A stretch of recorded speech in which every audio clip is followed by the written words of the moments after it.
I was born in Assam, one of the seven states that make up what is known as the northeast of India. Yet, that's a part of the country I have explored the least. A few years ago, a friend of mine gifted me a book called The Braided River by author Samrat Chaudhary, which I found fascinating because it was a travelogue about the Northeast, tracing the journey of the Brahmaputra River through the region. Samrat wrote in great detail not just about the landscapes, but also the culture and the history of the people who settled along the banks of that mighty river. This ignited an idea which ultimately turned into a motorcycle road trip across Assam and Arunachal Pradesh with my friend and fellow rider Bhaskar. This is the story of that trip.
We started on a late December morning from my parents' home in Guwahati.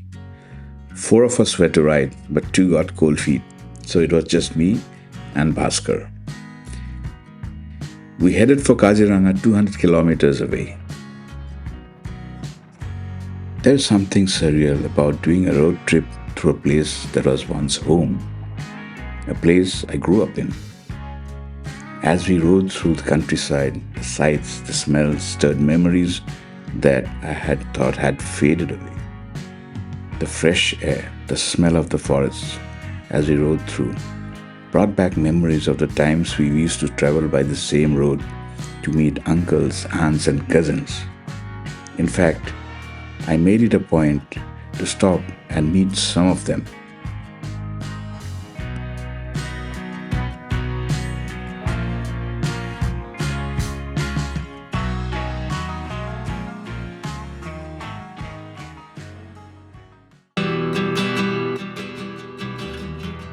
We are now on our way to the Dansiri Eco Camp, our halt for the night. We had just taken a left at Bokakhat town and found ourselves on this very interesting road and landscape.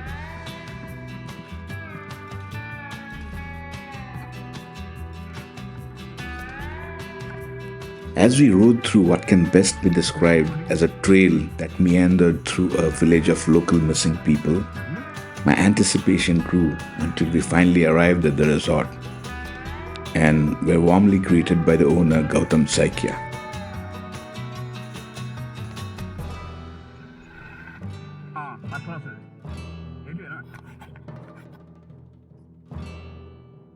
The Dansiri Eco Camp was set up by Gautam, who's also a wildlife photographer and filmmaker. It is unlike any other resort in Kaziranga because of its emphasis on eco-friendliness. The huts are built on stilts with local bamboo, just like the traditional huts of the local people. This is because of the annual flooding of the area by the river.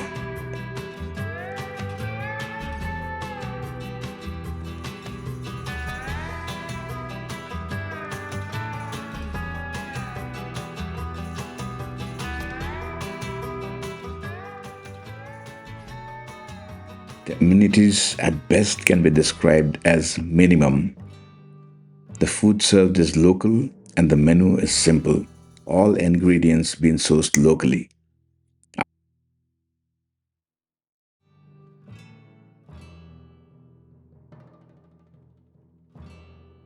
Next morning, I discovered that the strange noises inside my hut at night, which I was sure was a wild animal, were actually from one of the pet dogs that had managed to get in. The morning sun filtering through the canopy of large leaves on the property made the whole place look even magical. I would have loved to stay on for a couple of days more, but we had a long way to go and many more places to see.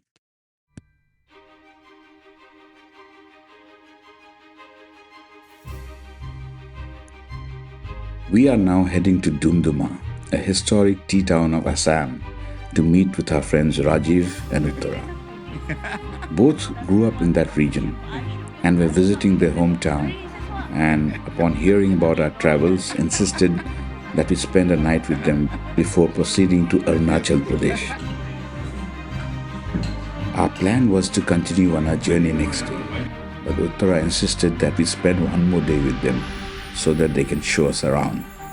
And I'm glad we agreed because they took us to some very interesting places that included the Golden Pagoda at Namsai, followed by a very unique lunch right on a stream, not to mention the magnificent views all around.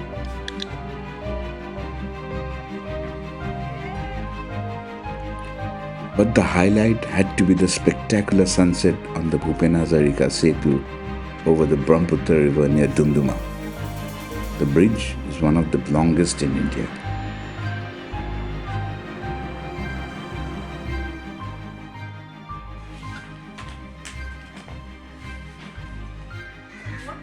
Next morning, we said goodbye to them and started out for Arunachal Pradesh, knowing little what was in store for us. Entering Arunachal is like entering another country. The chaos suddenly gives way to peace and orderliness. Mountains start to loom all around, and open plains give away the thick jungles. Human habitations begins to disappear. The endless sea of people that is common in most part of the country eerily disappear.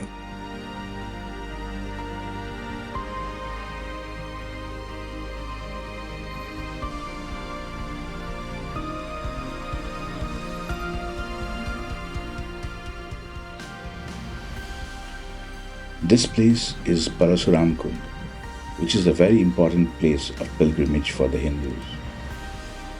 It is believed to be the spot where Lord Parasurama, the sixth incarnation of Vishnu, washed away the sin of matricide.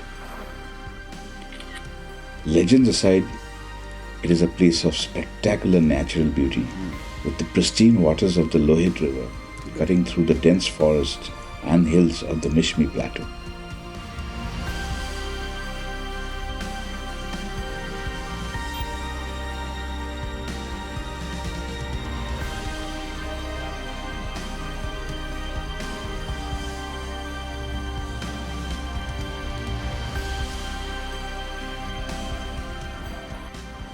As soon as we left Parasuram Kund, it felt as if we were on the threshold to another world.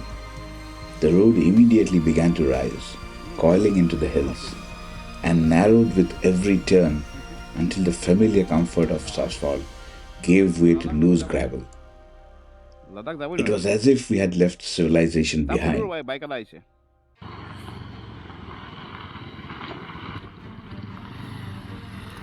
तो हाईलुंग जाने का रास्ता ये है क्या? ऐसा कैसे कितना दूर तक ऐसा है? रास्ता कितना दूर खराब है?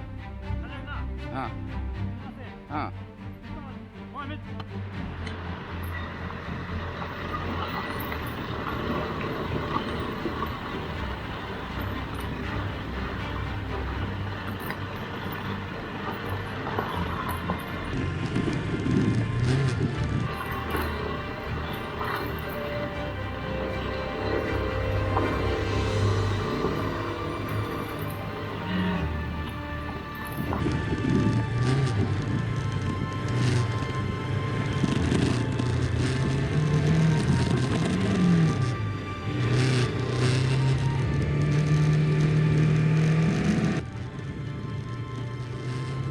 With every climb, we caught fleeting glimpses of the Lohit River far below, splitting into graceful strands that spread across the plains like a silver braid. At that moment, I understood why Samrat chose the title for his brilliant book. The late afternoon sun slanted through the valleys, and when the light struck the river, it shimmered like molten gold streaming through the mountains. I couldn't help but pause, letting the surreal beauty sink in. It felt both humbling and exhilarating.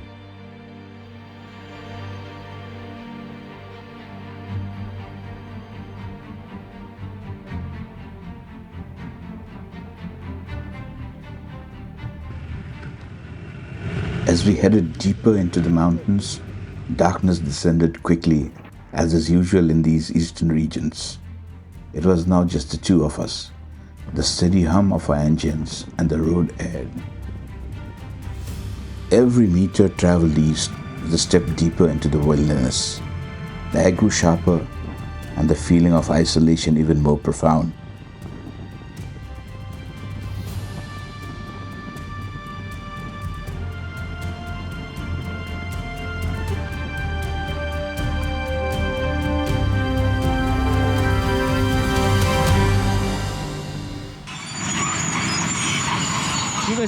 We found the road blocked by a huge landslide, and a crew was trying to clear it. But at that moment, we cannot pass, so we waited and waited until a small path was cleared for our bikes.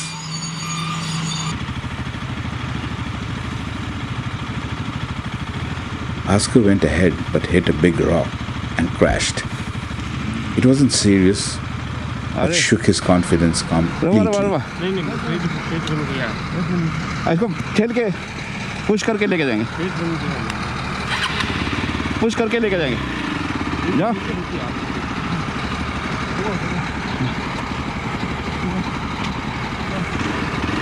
जा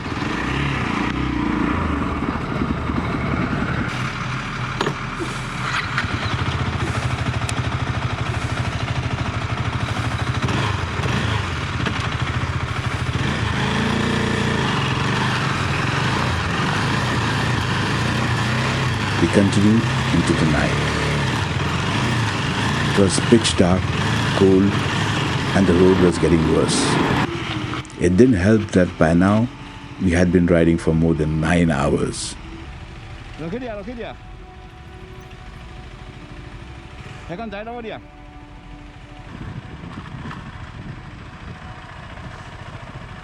We pushed on till we finally reached Hailung. But before that, Bhaskar had another fall. Hailung was nothing more than just a small settlement of houses, and at that hour, there wasn't a soul inside. Our chances of getting accommodation appeared very dim.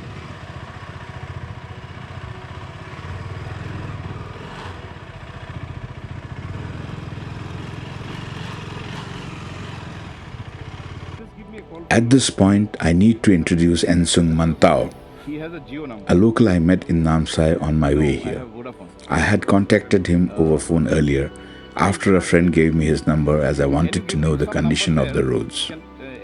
I learned that he had studied in Pune and was fond of the famous strawberry biscuits from there. I carried some for him. I briefly stopped to give them to him. You'll easily get there.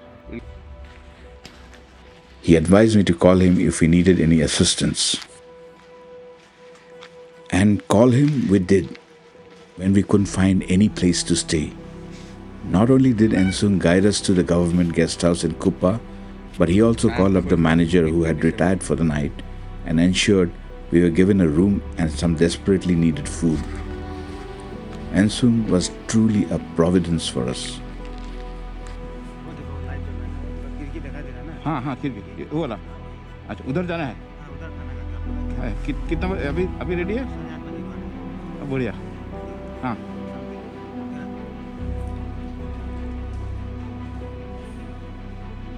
Okay, this is our stay for the night in Hailung, na? Khuppa. And this is actually a government circuit house that we somehow managed to get accommodation here. And this is Raj, shivering in cold.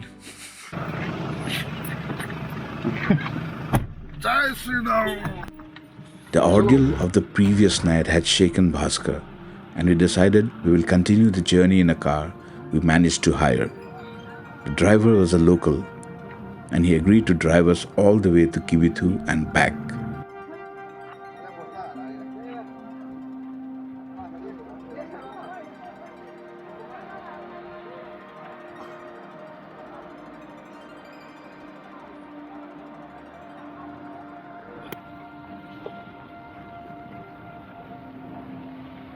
The roads got worse as we headed east towards Walong and Dong, a halt for the night.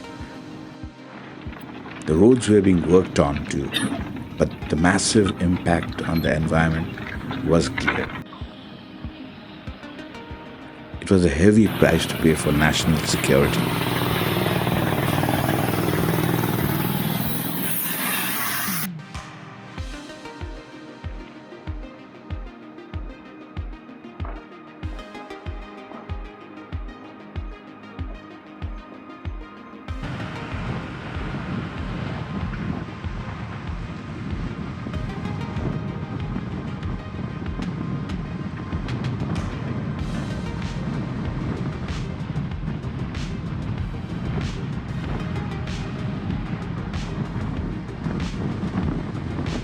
After spending some time at the War Memorial in Walong, we finally made it to Dong, a halt for the night. The weather had turned, and it was biting cold.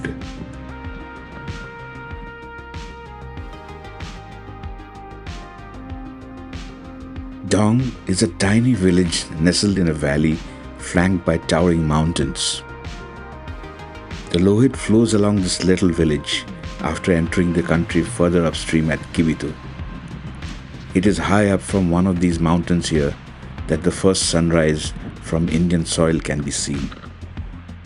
And to catch that sunrise, one had to trek for 3 hours, starting at 1 a.m. Bhaskar, who had already settled down with a rum, was in no mood for another adventure. So I, along with a local guide and some very young and fit tourists, started out in the middle of the night, determined to catch the sunrise. It's 2 a.m. in the morning and I'm at a place called Dong. And I'm about to go on a trek. It's about a 2-hour trek to a point where the first sunrise happens in India. So yeah, it's going to be exciting. But reality soon struck. I could not keep their pace. Wisdom whispered to me to retreat, but pride urged me onwards. I convinced my fellow trekkers that I will be fine, and they need not slow down for me. But the moment the lights from their torches disappeared, I knew I had made a grave mistake. But then there was now no going back.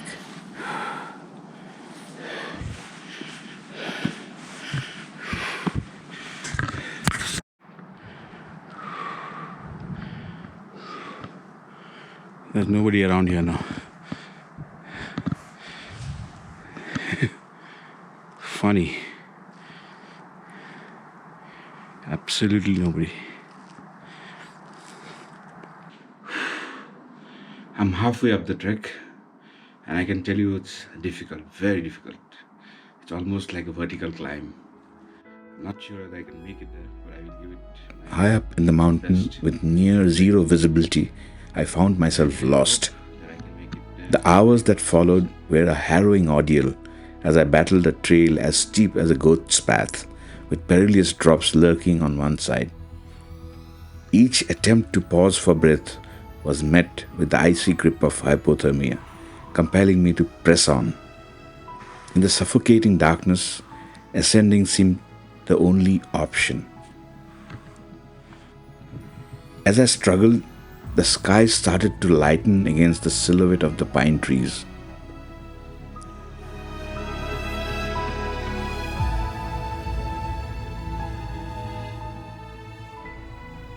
And suddenly, I caught a glimpse of what looked like a cloud at first. But as I stared, I realized it was a white mountain peak lit by the first rays of the sun. I was watching the sunrise over my country. Wisps of silvery white clouds would alternately hide and reveal the white mountain peak as if playing hide and seek.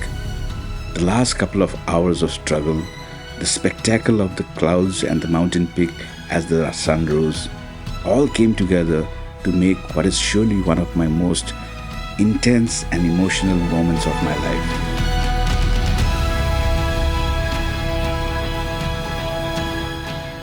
It was while descending down I realized how far up the mountains I had climbed and how perilous was the trail.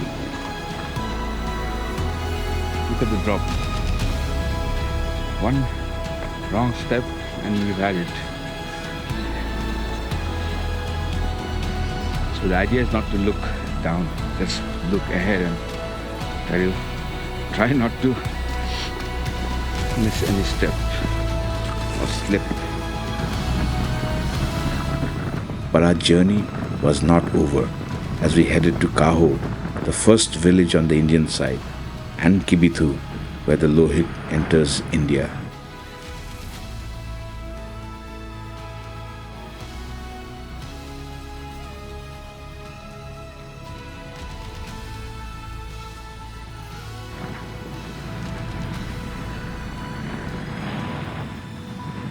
Along the way, we stopped multiple times to give rides to people. A group of school children, some off-duty army personnel, and a group of little boys with a puppy. In this part of the world, life depends on the kindness of strangers.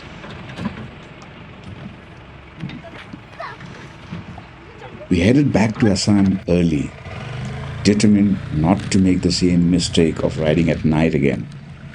Along the way, we saw the road and the terrain we had ridden along 2 nights ago and felt thankful for having made it without any serious incident. Things could have been much worse.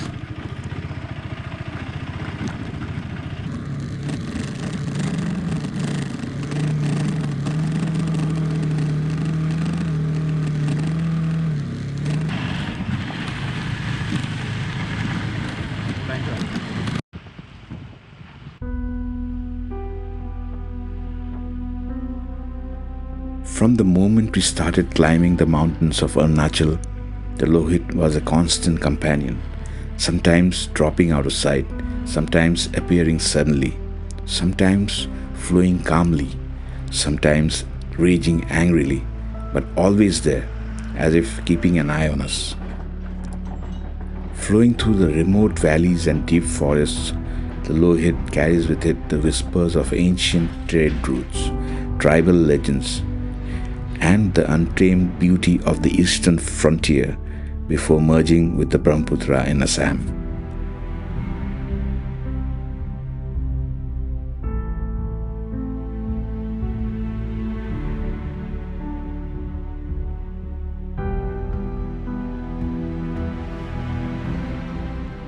We embarked on a journey that promised adventure and gave us so much more.